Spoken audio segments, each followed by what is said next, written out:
So Logan, directed by James Mangold, is the third and final movie in the Logan trilogy, or Wolverine trilogy as you want, however you want to call it, because the first one was X-Men Origins Wolverine, aka the movie no one ever talks about existing, because I think it kind of doesn't.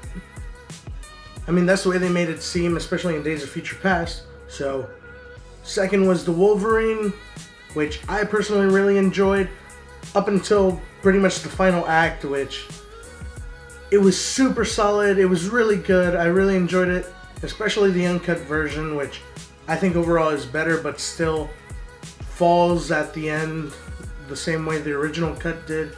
And it also had the alternate ending where Wolverine had gotten the suit in a case.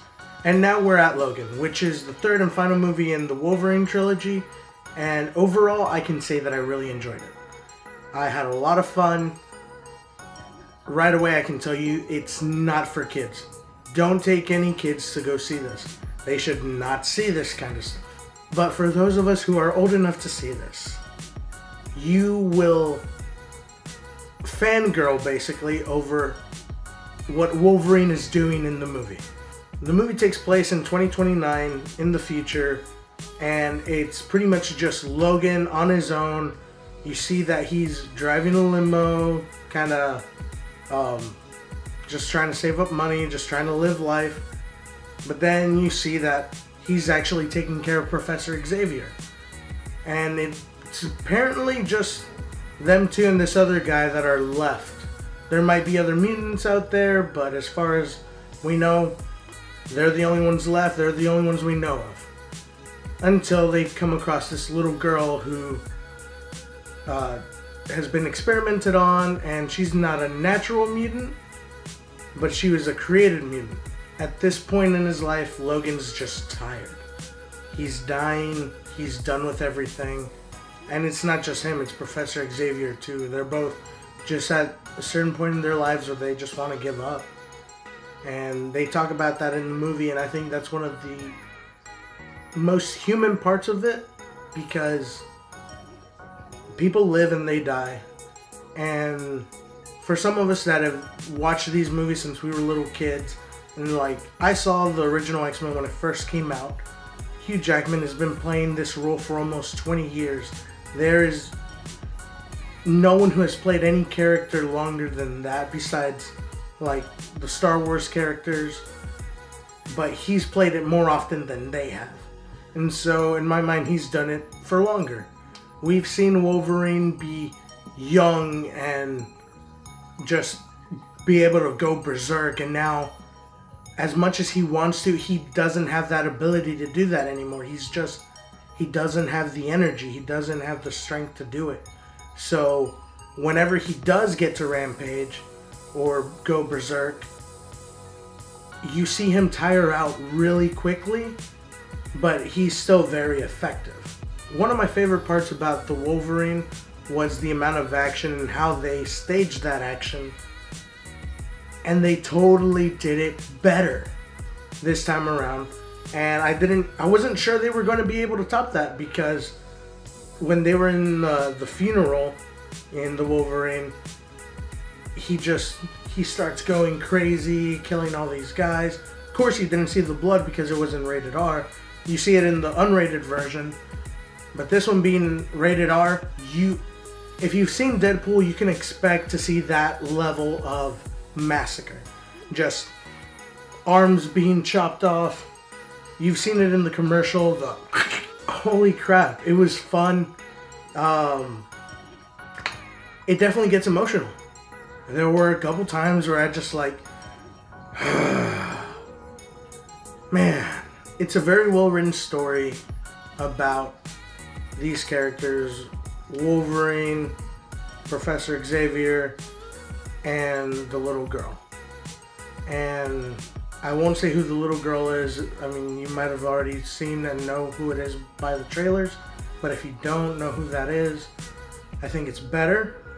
One of my friends didn't know that that's who that character was, and so when he found out, he was really excited. And there's totally an effect to that, and there's also an effect to knowing who that is.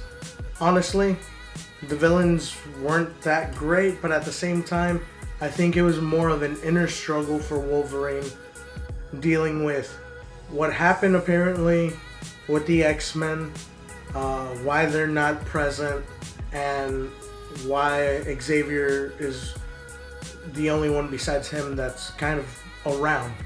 It's kind of hard to talk about the movie without it being spoilery, but just know that this is the Wolverine movie that people have been asking for years, except the part where he's older and less energetic. They want the full-on berserk.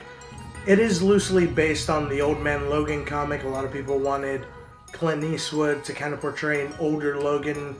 That way Hugh Jackman could keep playing Wolverine, but the only way he says now that he would keep playing Wolverine would be if it tied in with the MCU, but realistically that's not going to happen unless they pull something out of their asses. And I mean, I'd love to see Wolverine with the Avengers, because I've played multiple video games where he's part of the Avengers or he interacts with Spider-Man, and just Marvel Comics and DC Comics do really, really well at bringing all their characters together and weaving them into stories with each other. And that's something that'd be great to see on screen, but that's not going to happen right now because of the studios that are involved. One of the complaints that one of my friends had last night when we left the theater was, oh man, there wasn't that much action. There's plenty of action, but there's plenty of story in between it. It wasn't action porn like John Wick or John Wick 2. Like, that in a way is action porn, and it's done very, very well. And they managed the story through it really well. But this was more of a character study kind of movie where Wolverine is dying. And he wants to die. And he's done with everything. But then this little girl comes across his path and he has to protect her. He has to take her somewhere. And over the course of the story, he goes from not giving a shit about the girl to, I'm getting you there regardless. And seeing that growth for Wolverine, who's someone who in multiple movies you've seen either be very distant or very close with people. You've seen his relationship with Rogue or his relationship with...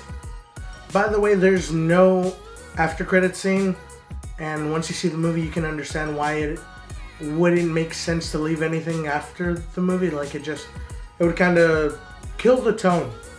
That's why it's placed at the very beginning. And if you really like Deadpool, it's an incredible treat. One of the things that did bother me at first was the way that the camera focused, and like it's not the blur or the bokeh that bothered me, but when it would focus from one character to another, it was a little too noticeable at the beginning when like they would blur out in the back and it looked like they straight up kind of shrunk or stretched, and that was really my only issue. Watching Wolverine struggle to deal with the monster he's been and the person he's become and the person he just doesn't want to be anymore is really interesting, because he's killed a lot of people, good and bad, and that's something he has to live with. And I think that's something that superheroes that kill constantly, well, not super constantly, but it's something that they have to deal with. Like, if Batman ever kills, it's something he has to deal with, and it's something that you just don't go back from, and that's why he doesn't kill most of the time. So with all that being said, I give Logan a 4.5 out of 5. It's, like I said, one of the best character-driven superhero movies that I've seen. It reminds me a lot of The Dark Knight, which is not just about like Batman going out and like defeating the villain. It's about who Batman is. In this case, it's about who Wolverine is, about who Logan is. And Hugh Jackman does, like always, a great job. And I can't imagine seeing anyone else play that role. And so with all that, Go check this movie out. If you like Wolverine and the X-Men movies, you're not going to be disappointed. And with it being rated R, it's exactly what people have been asking for a long time. So until next time, guys, have a good evening, good morning, good night, wherever you are in the world. Bye.